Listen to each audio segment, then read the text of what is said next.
Estamos de volta com a última prova, a última correção da prova do Enem desse ano, que é agora a prova de Geografia. A gente está aqui com o professor Eduardo Brito, do Objetivo. O pessoal nas redes sociais estava louco esperando por você, professor. Isso é uma sensação lá no cursinho, é? Que isso, Renato. Tá todo mundo falando nas redes sociais, vem Brito, cadê o Brito? Ele chegou e agora ele vai comentar aqui a prova de Geografia pra gente. Como é que foi a prova, professor? Boa noite, Renata. Boa noite aos nossos internautas que acompanham, aos nossos vestibulandos enenzeiros do Brasil inteiro. Bom, a prova de Geografia foi uma prova muito bem elaborada, uma prova que teve um aumento de nível de dificuldade, sim, em decorrência do ano passado. Trabalhou tanto conceitos importantes, aquilo que o Enem sempre fala, das competências e habilidades que ele exige do aluno, foi muito bem verificado durante a prova. Tivemos algumas questões com mapa, questões com tabela, que exigia não só o domínio conceitual do aluno, mas a aplicabilidade dele. Isso é um perfil bastante bacana do Enem, porque ele evidencia justamente isso. Qual que é a postura do cidadão perante a um impacto, a um problema social, a aplicação daquele conceito dentro do ambiente que ele vive. E o Enem trouxe essa temática, trabalhou muito bem essa questão e foi uma prova, sim, que exigiu do aluno tanto essa competência geográfica, a habilidade geográfica, mas a competência e a habilidade também dessa aplicabilidade desses conceitos. Por isso que então a prova, ao nosso ver, foi uma prova que merece sim elogios por parte dos elaboradores. E muito texto ou não? Muitos textos, né? Muitos textos. Tivemos provas com questões, desculpem, com bastante textos, que o aluno necessitava, a gente sempre alerta isso no curso pré-vestibular. O aluno lê esse texto, ele vai identificando, vai grifando e através dessa técnica ele consegue identificar conceitos que ele conseguirá, é claro, responder aquela alternativa que mais se aproxima do que o Enem exige. Porque o importante é que às vezes você vai observar que algumas alternativas ela contém até um conceito que está sendo trabalhado corretamente, mas não é isso que a questão pede. Ela vai pedir uma consequência, ela vai pedir uma causa, ela vai pedir uma aplicação. E quando esse texto vai ser bem trabalhado pelo aluno durante a prova, ele tem uma facilidade maior perante a sua resposta, identificar lá o que é correto. Mas sim, trouxe bastante textos, porém, com conceitos atualíssimos. Conceitos que tratam da globalização, conceitos que tratam de blocos econômicos, urbanização, segregação socioespacial, meio ambiente, enfim, conceitos que são conceitos básicos e atuais que a gente trabalha muito em geografia. Quantas questões eram de geografia? Nós tivemos 22 questões de geografia. 22 questões de geografia é a terceira disciplina com o maior número de questões. Então o aluno precisa saber dominar muito bem essa bendita prova, essa bendita geografia para se dar bem e ingressar aí nas principais universidades do país. Importantíssimo. Então, você selecionou algumas questões, vamos ver quais são elas? Sim, estou aqui com o caderno azul, o caderno azul que o aluno nesse primeiro dia teve o acesso, e eu selecionei uma primeira questão, que é uma questão que vai tratar daquilo que a gente sempre alertou o aluno: urbanização, deslocamento de pessoas, caracterização desse deslocamento deve aparecer nos vestibulares. Apareceu em vestibulares anteriores e o Enem tratou de um texto muito importante sobre a própria configuração do Distrito Federal, do seu entorno, dessas aglomerações urbanas, desse crescimento urbano importante. Então, olha só, o aluno, por exemplo, como é que ele começa a responder uma questão dessa natureza? Primeiro, identificar na terceira linha já um conceito básico que a gente aprende, que é o conceito de região metropolitana. Depois, olha lá, centro dinâmico e desenvolvido. Depois, concentram a oportunidade de trabalho, os principais serviços, está concentrando numa determinada região. Mas a periferia, os espaços distantes, o bendito entorno que ele citou lá na segunda linha, será que isso dá acesso facilitado para essa população em geral? Não.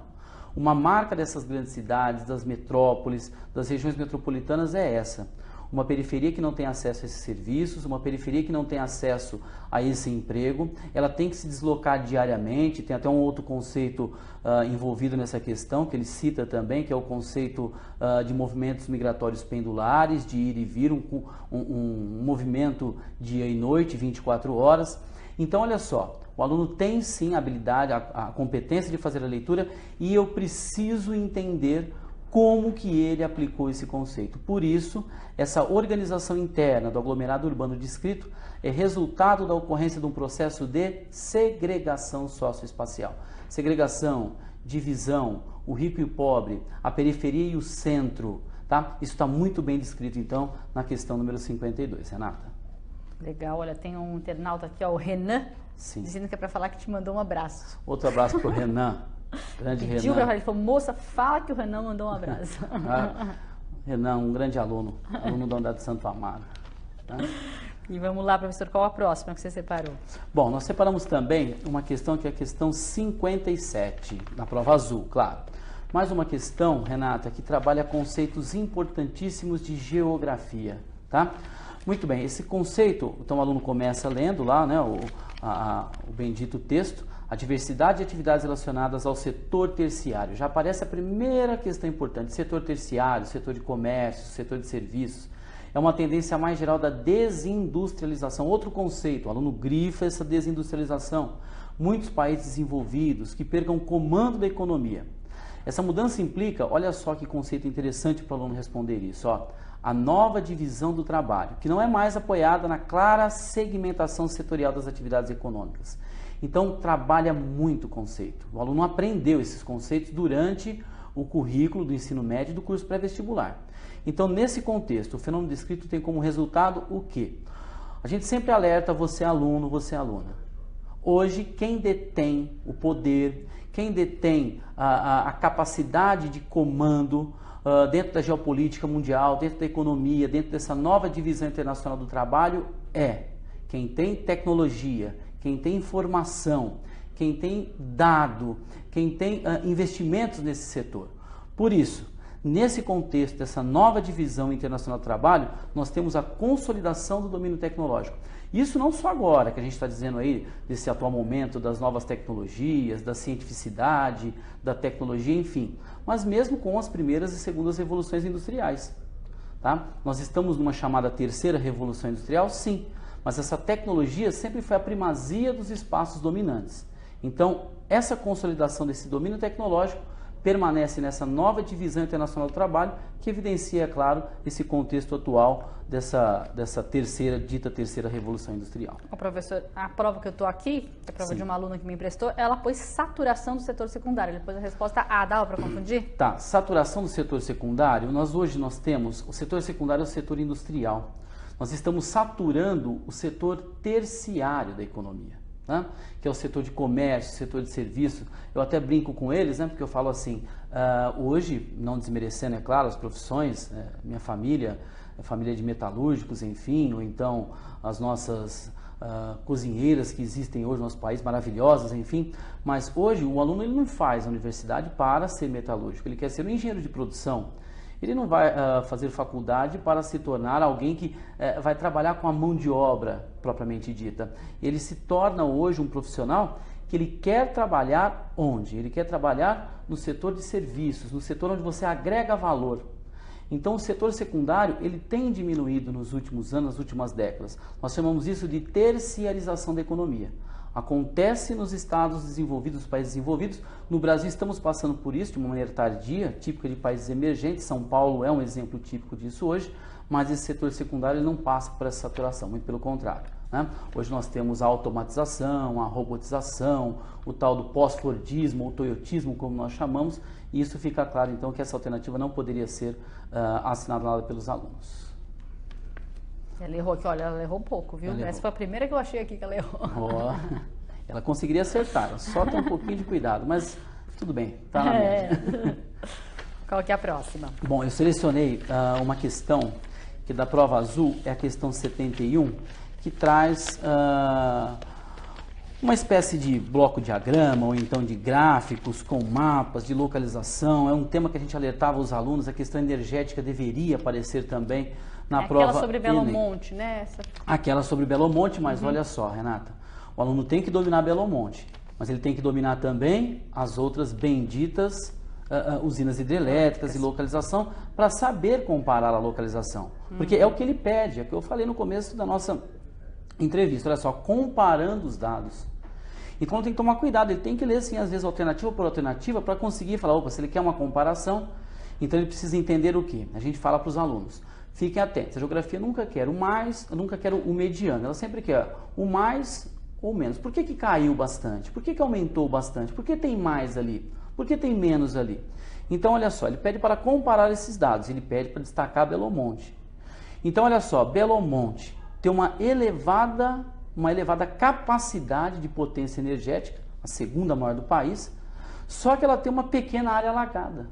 Ou seja, do tanto de energia que ela produz, o destaque fica para justamente o reduzido espaço relativo inundado. Que esse 0,5 aqui, que esses benditos 0,5. Só que olha a capacidade energética dela. Então o aluno precisava saber comparar, precisava saber analisar justamente esses dados com as demais usinas hidrelétricas. E Belo Monte, como a gente sabe, é algo que sempre está na pauta de discussão das questões ambientais, por conta dos impactos promovidos, a expulsão da população ribeirinha e dos indígenas, da fauna e da flora, do desmatamento provocado, e mais uma vez ela aparece de novo no bendito Enem.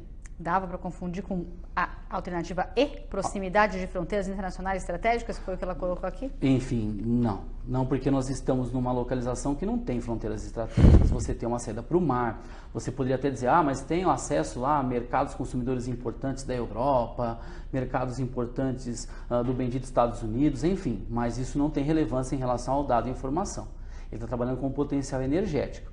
Então, essa proximidade de fronteiras, enfim, não é um ponto estratégico da região. Talvez pela pergunta uma característica territorial positiva que você pergunta aqui, ela pode ter se confundido? Poderia ser, né? A questão de território envolve poder, envolve dinâmica, enfim, tá? Mas aí você tem que ter o domínio conceitual de entender que aquela região, apesar de ser uma região importantíssima, de uma área mineradora, uma região de expansão de fronteira agrícola, mas a questão dessa internacionalização estratégica para essa questão que envolve uma questão energética não cabe aqui.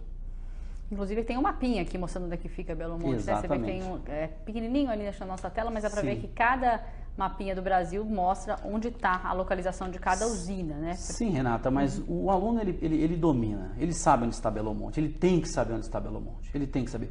Talvez ele possa ter uma dificuldade, porque assim, a prova Enem ela é uma prova Brasil. Todos os alunos vão responder essa prova. Então, são questões que o aluno tem que estar dominando. Por exemplo, o aluno da própria região do Pará, ele tem que saber a localização de Xingó, que está no bendito São Francisco, Santo Antônio, que está em Rondônia, enfim, né? Sobradinho, que também está no São Francisco. Então, são usinas que a gente trabalha em sala de aula, trabalha. Mas o Enem, mesmo assim, deu, vamos dizer assim, essa facilidade para o aluno, localizando as usinas hidrelétricas. Ok? Mas alguma que você gostaria de comentar, professor? Não, acho que no mais é só isso mesmo, né? É uma tendência importante dessa questão do próprio Enem estar trabalhando conceitos geográficos importantes, uma prova bonita, bem feita, uma prova com conceitos atuais e que o aluno a partir de agora também segue essa tendência até para o segundo dia. Já não é a minha área, mas é uma tendência para a gente ficar justamente atento para que o aluno se dê bem no próximo domingo, dia 12, com foco, fé e força para buscar essa vaga nas principais universidades do país. Obrigada, professor. Obrigada a você de casa que acompanhou até agora a nossa correção do Enem. São 10 horas e 2 minutos. A gente vai finalizando aqui. Vamos lembrar que o gabarito oficial, né, do INEP só sai no dia 16. Eles até prometeram que talvez saia no dia 13. E a prova também eles vão divulgar só nessa data. Mas no próximo dia 12, antes disso, a gente está aqui corrigindo mais uma vez as questões de matemática e de ciências da natureza. Eu espero você, muito obrigado, espero que todo mundo tenha feito uma boa prova e boa noite.